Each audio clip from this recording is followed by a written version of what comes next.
कळंबा जेलमध्ये शिक्षा भोगत असलेल्या कैद्याचा मृत्यू। कोल्हापूर येथील कळंबा कारागृहातील शिक्षा झालेला कैदी मोहम्मद अफजल मोहम्मद जब्बर अन्सारी, वय 48, सुलतानपूर, उत्तर प्रदेश, याचा रक्तदाब कमी झाल्याने त्याला बुधवारी उपचारासाठी सीपीआर रुग्णालयात दाखल केले होते। मात्र उपचार सुरू असताना त्याचा मृत्यू झाला।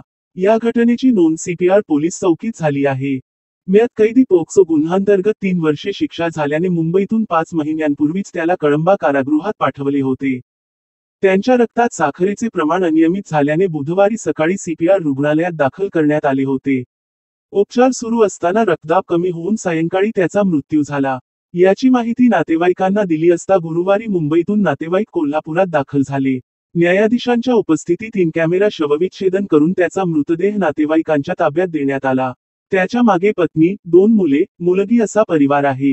याची नोंद जुना राजवाडा पोलीस ठाण्यात झाली आहे। Ritika traders Kognoli, building material supplier, सळी, अँगल, चॅनेल पट्टी, square pipe, round pipe, square bar, cement sheets, colour sheets, bison दरवाजे, लॅमिनेशन दरवाजे, सिमेंट आर्टिकल यासह प्लंबिंग साठी लागणारे साहित्य, शेतीसाठी लागणारे साहित्य योग्य दरात मिळेल।